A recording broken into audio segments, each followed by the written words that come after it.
रात का समय था। माहौल इतना टेंस कि जैसे हवा भी धीरे चल रही हो। एक पुलिस स्टेशन के अंदर, जहां कानून की सबसे ज्यादा सुरक्षा होनी चाहिए, वहीं कुछ ऐसा हुआ जिसने पूरे सिस्टम की नींव हिला दी। एक सिटिंग मिनिस्टर को वहीं उसी जगह गोली मार दी गई। और हैरानी की बात यह कि वहां मौजूद 25 से ज्यादा पुलिसकर्मी सब कुछ अपनी आंखों से देखते रहे। लेकिन जब मामला कोर्ट तक पहुंचा तो उन्हीं लोगों ने खड़े होकर कहा, उस दिन ऐसा कुछ हुआ ही नहीं। अब सवाल यह उठता है कि क्या यह सिर्फ डर था या फिर सिस्टम के अंदर ही कोई ऐसा खेल चल रहा था जो सच्चाई को दबा रहा था। और अगर पुलिस ही सच से मुंह मोड़ ले तो फिर आम आदमी किस पर भरोसा करे। इसी दौर में एक नाम बार बार सामने आता है, विकास दुबे। एक ऐसा शख्स जिसके ऊपर 60 से ज्यादा क्रिमिनल केस थे, लेकिन फिर भी वो खुलेआम घूम रहा था। सिर्फ घूम ही नहीं रहा था, बल्कि ऐसा लग रहा था जैसे पूरा सिस्टम ही उसे बचाने में लगा हो। क्या यह सिर्फ उसकी ताकत थी या फिर उसके पीछे कोई और बड़ा नेटवर्क काम कर रहा था। एक तरफ अंडरवर्ल्ड जैसा स्ट्रक्चर इतना मजबूत हो चुका था कि वो सरकार से भी ऊपर दिखने लगा था, और दूसरी तरफ हालात ये थे कि खुद पुलिसकर्मी रिश्वत के हिस्से के लिए धरने पर बैठ रहे थे। ऊपर से राजनीति का ऐसा खेल चल रहा था जहां जनता के पैसों से नेताओं के अपने स्मारक और मॉन्यूमेंट्स खड़े किए जा रहे थे। पूरा सेटअप धीरे धीरे एक ऐसे इकोसिस्टम में बदल चुका था जहां सही और गलत के बीच की लाइन लगभग खत्म हो चुकी थी। और इसी बेहद वायलेंट और अस्थिर बैकग्राउंड में 2017 में एंट्री होती है योगी आदित्यनाथ की। उस वक्त यूपी की जनता के मन में एक ही सवाल था, क्या ये वही लीडर है जो इस दलदल से राज्य को बाहर निकाल पाएगा, या ये भी उसी सिस्टम का हिस्सा बन जाएगा। 2017 के कुछ ही समय बाद एक लाइन तेजी से हर जगह सुनाई देने लगी, अगर अपराधी सुधर जाए तो ठीक, नहीं तो ठोक दिए जाएंगे। आमतौर पर ऐसे डायलॉग्स सिर्फ पब्लिक को इंप्रेस करने के लिए बोले जाते हैं, लेकिन इस बार चीजें अलग थीं। इस बार ये सिर्फ शब्द नहीं थे, बल्कि एक एक्शन प्लान का हिस्सा बन चुके थे। योगी के शासन में यूपी पुलिस ने क्रिमिनल्स के सामने साफ 2 रास्ते रख दिए, या तो सरेंडर करो या फिर एनकाउंटर के लिए तैयार रहो। और इसके बाद जो हुआ उसने पूरे देश का ध्यान खींच लिया। सिर्फ 10 महीनों के अंदर ही 1100 से ज्यादा एनकाउंटर हुए, और धीरे धीरे ये आंकड़ा बढ़ते बढ़ते 15 से 16,000 तक पहुंच गया। 250 से ज्यादा कुख्यात अपराधी मारे गए और सैकड़ों या तो घायल हुए या गिरफ्तार कर लिए गए। अब यहां पर एक बहुत जरूरी बात समझनी होगी। चाणक्य नीति में कहा गया है कि किसी भी राज्य की असली ताकत उसकी तलवार नहीं, बल्कि उसकी प्रजा का निर्भय मन होता है। अगर लोग डर में जी रहे हों तो वो राज्य ज्यादा समय तक टिक नहीं सकता। और इसी डर को खत्म करने का दावा इस नए सिस्टम ने किया। इस पूरे ऑपरेशन से 2 अलग अलग मैसेज निकले। एक तरफ अपराधियों को साफ संकेत मिला कि अब सिर्फ एफआईआर से काम नहीं चलेगा, गोलियां भी चल सकती हैं। और दूसरी तरफ आम जनता को लगा कि जो लोग अब तक सिस्टम से ऊपर थे, अब सिस्टम उनके ऊपर बैठ चुका है। लेकिन यहीं से कहानी 2 हिस्सों में बंट जाती है। एक नैरेटिव कहता है कि इस पॉलिसी ने गुंडों की कमर तोड़ दी और लोगों को राहत मिली। वहीं दूसरा नैरेटिव इसे एक्स्ट्रा जुडिशियल किलिंग बताता है, जहां कानून के नाम पर कई फेक एनकाउंटर्स का आरोप लगाया गया। तो असली सच्चाई क्या है? क्या यह सच में कानून का राज था या फिर एक नया तरीका था कंट्रोल का? और इस पूरे खेल में कौन सही था और कौन गलत? इन सवालों के जवाब आसान नहीं है, और इन्हें समझने के लिए हमें कुछ खास घटनाओं को बहुत करीब से देखना होगा। कहानी अब उस नाम पर फोकस करती है जिसे पहले भी छुआ गया था, लेकिन कभी पूरी तरह समझा नहीं गया। विकास दुबे, वही शख्स जिसने 2001 में पुलिस स्टेशन के अंदर घुसकर एक सिटिंग मिनिस्टर को गोली मार दी। उस पर 60 से भी ज्यादा क्रिमिनल केस दर्ज थे, लेकिन हैरानी ये कि 4 अलग अलग सरकारें आईं और चली गईं। फिर भी किसी ने उसे सच में टच नहीं किया। सवाल यही था, क्यों? डर, पावर या सिस्टम के अंदर का कोई अनदेखा कनेक्शन? लेकिन 2020 में योगी सरकार के अंडर वही नाम अचानक फिर से सुर्खियों में आ जाता है। डेट थी 3 जुलाई 2020। लोकेशन कानपुर के पास एक छोटा सा गांव बिकरू। दिखने में एक आम गांव, लेकिन उस रात यहां जो होने वाला था वो पूरे यूपी के क्राइम नेटवर्क को झकझोर देने वाला था। रात गहरी हो चुकी थी जब यूपी पुलिस की एक स्पेशल टीम बिना किसी शोर शराबे के, बिना किसी मीडिया कवरेज के एक सीक्रेट ऑपरेशन पर निकलती है। टारगेट साफ था, विकास दुबे को पकड़ना। न कोई प्रेस कॉन्फ्रेंस, न कोई लीक, सब कुछ बेहद साइलेंट मोड में प्लान किया गया था। ऐसा लग रहा था जैसे इस बार सिस्टम सच में एक्शन लेने के मूड में है। लेकिन यहीं पर खेल पलट जाता है। जैसे ही ये इंटेलिजेंस लीक होती है कि पुलिस उसके घर तक पहुंचने वाली है, विकास दुबे तुरंत पूरा सीन बदल देता है। एक आम मोहल्ला कुछ ही घंटों में एक फुल स्केल बैटलफील्ड में कन्वर्ट हो जाता है। सड़कों पर जेसीबी और ट्रैक्टर खड़े कर दिए जाते हैं ताकि पुलिस की गाड़ियां अंदर तक पहुंच ही ना सकें। घरों की छतों पर लोग पहले से पोजीशन लेकर बैठे थे, वेपन्स के साथ, पूरी तैयारी के साथ। ये कोई अचानक हुआ रिएक्शन नहीं था, ये एक प्री प्लान्ड सेटअप था। और जैसे ही पुलिस टीम बिकरू गांव में एंटर करती है, अचानक चारों तरफ से गोलियां चलने लगती हैं। कोई वार्निंग नहीं, कोई मौका नहीं, सिर्फ अंधेरे में चमकती गोलियां और चारों तरफ गूंजती फायरिंग की आवाज। कुछ ही मिनटों में सब कुछ खत्म हो जाता है। 8 पुलिसकर्मी मौके पर ही शहीद हो जाते हैं, जिनमें एक सर्कल ऑफिसर भी शामिल थे। ये सिर्फ एक अटैक नहीं था, ये एक सीधा मैसेज था। मैसेज ये कि जमीन पर असली कंट्रोल किसका है। जैसे विकास दुबे ये दिखाना चाहता था कि चाहे मुख्यमंत्री कोई भी हो, ग्राउंड लेवल पर रूल अभी भी उसी का चलता है। लेकिन इस बार रिएक्शन अलग था, तेज था और बिल्कुल क्लियर था। योगी आदित्यनाथ की तरफ से सिर्फ एक लाइन आई, इस माफिया को मिट्टी में मिला देंगे। ये सिर्फ एक बयान नहीं था, ये एक डायरेक्ट सिग्नल था। सिस्टम अब डिफेंस में नहीं, ऑफेंस में जाने वाला था। इसके बाद तुरंत एक स्टेट वाइड ऑपरेशन एक्टिवेट होता है। हर जिले में अलर्ट, हर बॉर्डर पर निगरानी और हर संभावित ठिकाने पर दबिश।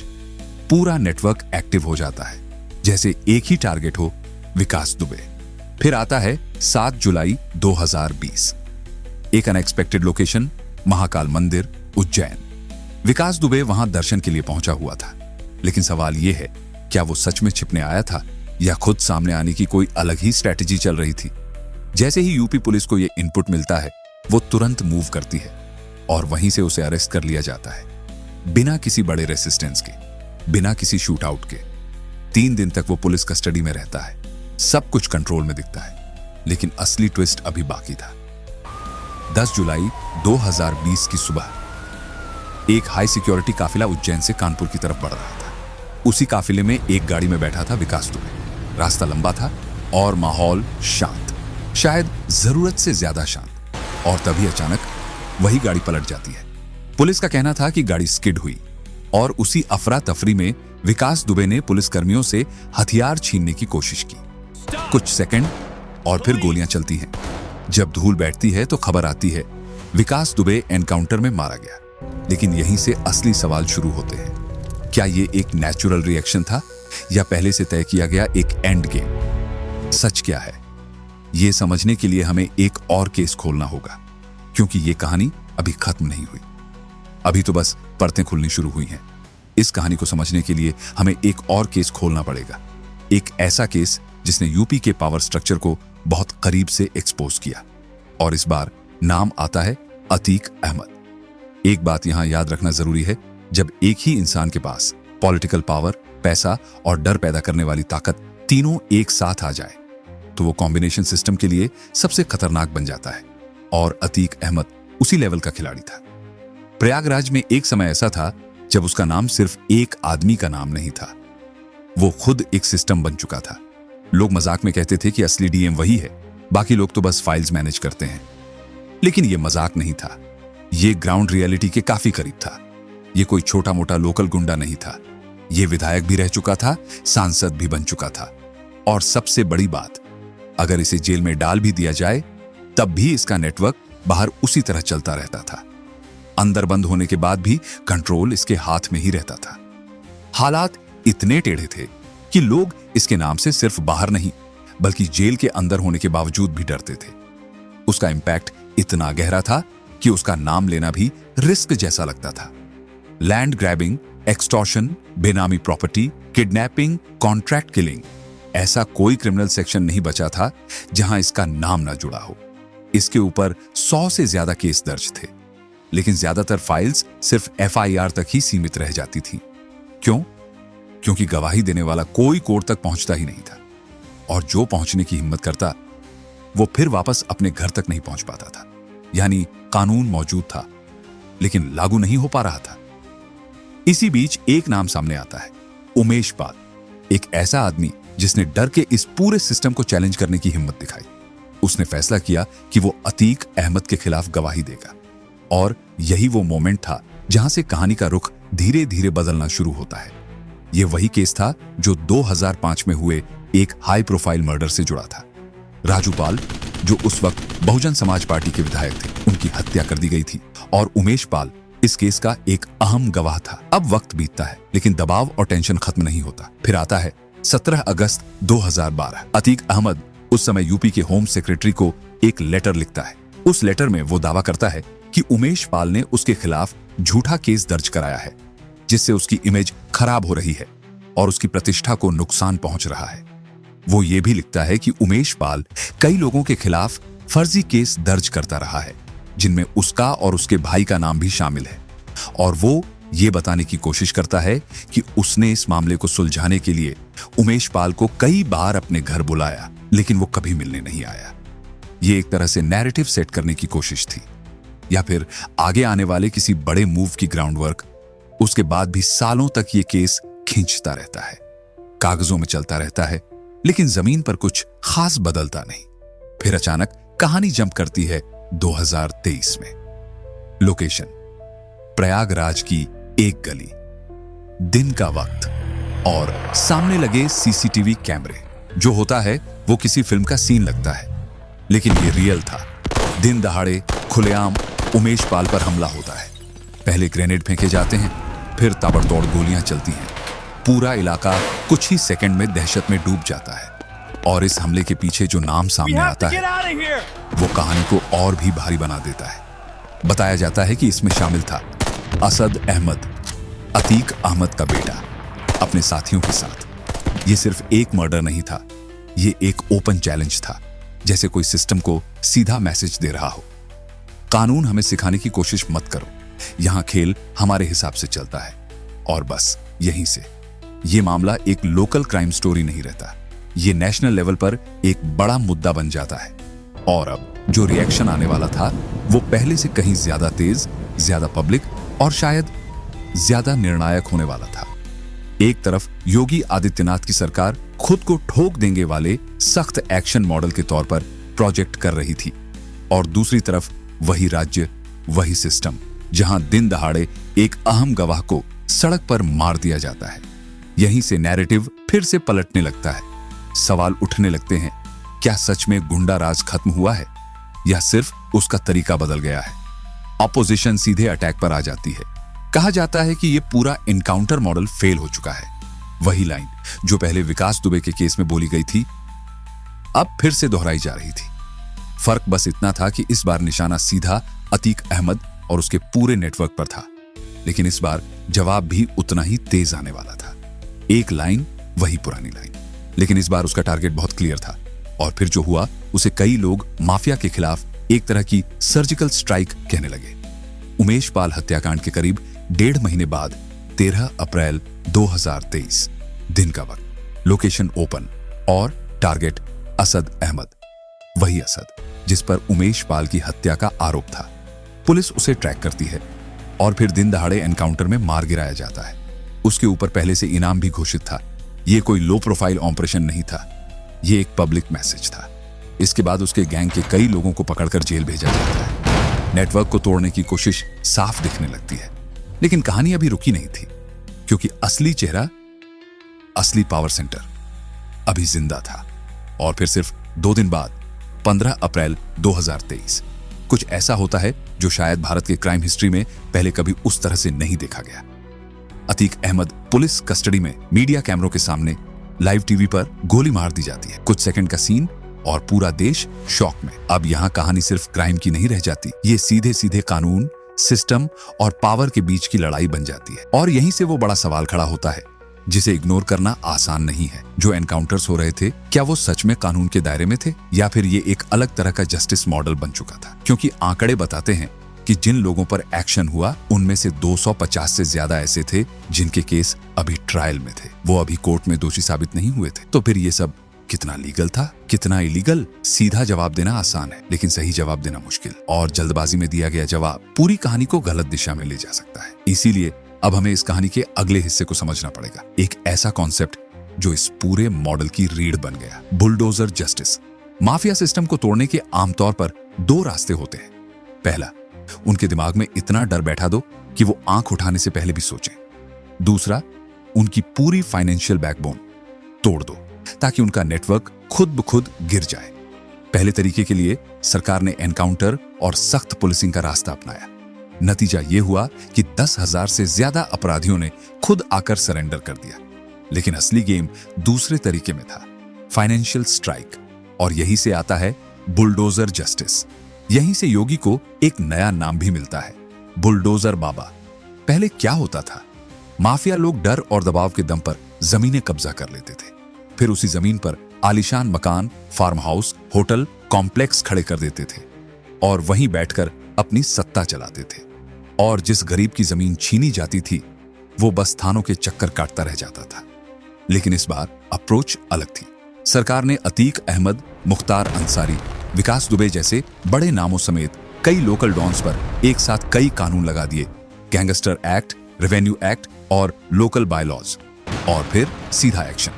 जितनी भी अवैध संपत्ति, बेनामी प्लॉट्स, आलीशान हवेलियां, होटल्स, शॉपिंग कॉम्प्लेक्स, एक एक करके सब पर बुलडोजर चलना शुरू हो गया। ये सिर्फ दीवारें गिराने का काम नहीं था, ये उस पूरे नेटवर्क की नींव हिलाने की शुरुआत थी। और असली असर अभी सामने आना बाकी था। कई रिपोर्ट्स के मुताबिक शुरुआती 4-5 सालों में माफिया नेटवर्क पर सीधा आर्थिक प्रहार हुआ। आंकड़े बताते हैं कि करीब 1,000 करोड़ रुपए से ज्यादा की अवैध संपत्तियां या तो गिरा दी गईं या फिर सरकारी कंट्रोल में ले ली गईं। और इस पूरे अमाउंट का बड़ा हिस्सा, करीब 500 करोड़ से ज्यादा, सिर्फ टॉप 33 माफियाओं से जुड़ा था, जिनमें अतीक अहमद, मुख्तार अंसारी और सुंदर भाटी जैसे नाम शामिल थे। अब यहीं से बहस शुरू होती है। क्रिटिक्स सवाल उठाते हैं, क्या यह सब प्रॉपर ड्यू प्रोसेस के तहत हो रहा था, या फिर माफिया का टैग लगाकर कहीं कहीं आम लोगों की प्रॉपर्टी पर भी बुलडोजर चलाया जा रहा था? कुछ मामलों में यह भी सामने आया कि जहां अवैध हिस्सों को गिराया जा रहा था, वहां साथ में वैध हिस्सों को भी नुकसान पहुंचा। यानी एक्शन तो हुआ, लेकिन हर केस में वो पूरी तरह क्लीन और परफेक्ट नहीं था। ये तस्वीर का एक साइड है। दूसरी तरफ वही लोग जो सालों से डर के माहौल में जी रहे थे, गरीब और मिडिल क्लास, उनके लिए ये बदलाव साफ महसूस होने लगा। उनके लिए ये सिर्फ प्रॉपर्टी एक्शन नहीं था, ये एक सिग्नल था। सिग्नल ये कि जो लोग पहले जमीन छीनकर बैठ जाते थे, अब खुद अपनी जमीन बचाने के लिए भाग रहे हैं। और यही वजह है कि धीरे धीरे एक साइकोलॉजिकल शिफ्ट दिखने लगता है। सोच बदलती है, डर का सेंटर बदल जाता है। पहले लोग माफिया से डरते थे, अब माफिया सिस्टम से डरने लगा। इस बदलाव की झलक पॉप कल्चर तक में दिखने लगती है। होली पर बुलडोजर शेप के स्प्रिंकलर, दिवाली पर बुलडोजर नाम के पटाखे और बच्चों के खिलौनों में बुलडोजर एक ट्रेंड बन जाता है। यह सिर्फ मार्केट का ट्रेंड नहीं था, यह माइंडसेट का इंडिकेटर था। लेकिन इसका मतलब यह नहीं कि सब कुछ परफेक्ट था। क्रिटिसिज्म मौजूद था और वाजिब था। कुछ जगहों पर प्रोसीजर में शॉर्टकट लिए गए। कुछ केस ऐसे भी सामने आए जहां परिवार के ऐसे लोग भी प्रभावित हुए जिनका सीधे क्राइम से कोई लेना देना नहीं था। यानी एक्शन का इंपैक्ट सिर्फ टारगेट तक सीमित नहीं रहा, कभी कभी उससे आगे भी गया। अब सवाल यह है, क्या यह कीमत सही थी? इसका जवाब सीधा नहीं है, क्योंकि अगर पीछे देखें तो 2017 से पहले यूपी में लॉ एंड ऑर्डर की हालत इतनी कमजोर हो चुकी थी कि लोगों की उम्मीदें बेहद बेसिक हो गई थी। लोग अब बड़े बड़े वादे नहीं चाहते थे, उन्हें बस इतना चाहिए था कि कोई ऐसा लीडर आए जो इन गुंडों को सिस्टम से बाहर धकेल सके। और 2017 के बाद पहली बार उन्हें लगा कि जमीन पर कुछ बदल रहा है। जो लोग सालों से दूसरों की जमीन पर कब्जा करके बैठे थे, अब वही लोग खुद अपनी पकड़ खोते नजर आने लगे। यहीं से कहानी फिर उसी बड़े सवाल की तरफ लौटती है। क्या ये जो एनकाउंटर्स और सख्त एक्शन हो रहे थे, क्या ये सच में कानून के दायरे में फिट बैठते हैं, या फिर ये एक अलग तरह का जस्टिस मॉडल बन चुका है जो रिजल्ट तो देता है लेकिन सवाल भी छोड़ जाता है? इस सवाल को समझने से पहले एक बार खुद योगी आदित्यनाथ का नजरिया सुनना जरूरी है। वो कहते हैं, अगर किसी ने बेटी की सुरक्षा के साथ खिलवाड़ किया तो स्वाभाविक है कि अगले चौराहे पर उसके लिए यमराज खड़ा मिलेगा, टिकट लेकर उसे उसके अंजाम तक पहुंचाने के लिए। यह सिर्फ एक बयान नहीं है, ये उस सोच की झलक है जो इस पूरे मॉडल को ड्राइव कर रही है। और अब असली सवाल यह है, क्या यही सोच आगे चलकर सिस्टम को मजबूत करेगी या फिर किसी नए कॉन्फ्लिक्ट की शुरुआत करेगी? देखो, अगर ग्राउंड रियलिटी को ईमानदारी से देखा जाए तो यह मानना पड़ेगा कि 2017 से पहले यूपी की हालत ऐसी थी जहां सिर्फ फाइल्स, मीटिंग्स और पेपरवर्क से कुछ बदलने वाला नहीं था। सिस्टम इतना जाम हो चुका था कि उसे हिलाने के लिए एक झटका जरूरी था, एक शॉक थेरेपी। और यही वो पॉइंट है जहां योगी आदित्यनाथ का मॉडल सामने आता है। उन्होंने डर, फोर्स, लॉ और बुलडोजर, इन सबको मिलाकर एक ऐसा कॉम्बिनेशन तैयार किया जिसने सीधे माफिया नेटवर्क को टारगेट किया। यह कोई सॉफ्ट रिफॉर्म नहीं था, यह सीधा टकराव था। अब क्या इस प्रोसेस में लिमिट्स क्रॉस हुई? हां, बिल्कुल हुई। क्या कुछ फैसलों को भविष्य में रिव्यू करने की जरूरत है? इसमें भी कोई शक नहीं। क्या कुछ मामलों में लॉ एंड ऑर्डर का मिसयूज हुआ? हां, ऐसे केस भी सामने आए हैं। लेकिन दूसरी तरफ एक और सच्चाई खड़ी है और उसे नजरअंदाज करना भी उतना ही गलत होगा। 2017 के बाद पहली बार यूपी के आम लोगों को यह महसूस हुआ कि उनके आसपास का माहौल बदल रहा है। डर का बैलेंस शिफ्ट हुआ। जो डर पहले जनता के दिल में था, वो धीरे धीरे अपराधियों के दिमाग में पहुंचने लगा और इसका असर साफ दिखा। लोग खुद को ज्यादा सुरक्षित महसूस करने लगे। रात में निकलना, अपने काम से बाहर जाना, खासकर महिलाओं का बिना डर के बाहर आना, यह सब धीरे धीरे एक नई नॉर्मल बनती गई। यही इस पूरे मॉडल का सबसे बड़ा इंपैक्ट था। डर खत्म नहीं हुआ, बस उसका डायरेक्शन बदल गया। और कई बार इतिहास में बदलाव इसी तरह आते हैं, इम्परफेक्ट, कंट्रोवर्शियल, लेकिन असरदार। इसी सोच को अगर और गहराई से देखें तो भगवान श्री कृष्ण का वो सिद्धांत याद आता है जो कुरुक्षेत्र में दिया गया था, जब धर्म को बचाने के लिए सीधी राह काम न करे तो रणनीति बदलनी पड़ती है। कुछ ऐसा ही नजरिया कई बार योगी आदित्यनाथ के इंटरव्यूज में भी झलकता है। इस पूरे एपिसोड में हमने दो बड़े पिलर्स देखे, ठोक देंगे पॉलिसी और बुलडोजर जस्टिस। एक तरफ सीधा फिजिकल एक्शन और दूसरी तरफ आर्थिक जड़ पर वॉर। दोनों मिलकर एक ऐसे नेटवर्क को तोड़ते हैं जो सालों से सिस्टम के ऊपर बैठा हुआ था। लेकिन यहां एक और परत बाकी है। अब तक हमने उस आदमी को देखा है जो पावर में है, जिसके पास सिस्टम का कंट्रोल है। लेकिन वो यहां तक पहुंचा कैसे? उसके पीछे की कहानी उससे भी ज्यादा अनोखी है। योगी आदित्यनाथ की पर्सनल लाइफ में ऐसे फैसले हैं जो किसी फिल्म की स्क्रिप्ट जैसे लगते हैं।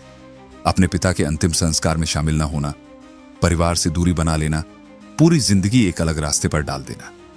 उनकी बहन आज भी एक साधारण जिंदगी जीती है, एक छोटी सी दुकान चलाती है। और यह सवाल अपने आप उठता है, अगर वो चाहें तो क्या एक फोन कॉल में यह सब बदल नहीं सकता?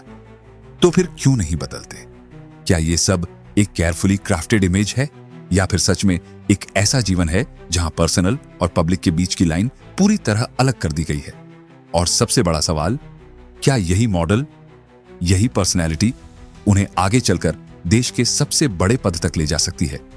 क्या भारत का अगला प्रधानमंत्री वही हो सकता है, या फिर यह सिर्फ एक फेज है, एक दौर जो समय के साथ बदल जाएगा?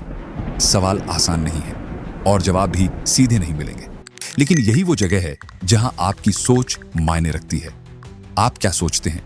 क्या सख्त एक्शन ही सही रास्ता है या कानून की सीमाएं हर हाल में पहले आनी चाहिए? नीचे कमेंट में जरूर बताना। अगर आपको ऐसे ही डीप, अनफिल्टर्ड और ग्राउंड लेवल स्टोरीज पसंद हैं तो वीडियो को लाइक करें, शेयर करें और चैनल को सब्सक्राइब करना मत भूलना, क्योंकि यहां सिर्फ खबरें नहीं बताई जाती, यहां सच की परतें खोली जाती हैं। रिवीलिंग आइज, जहां हर कहानी के पीछे छिपी सच्चाई सामने आती है।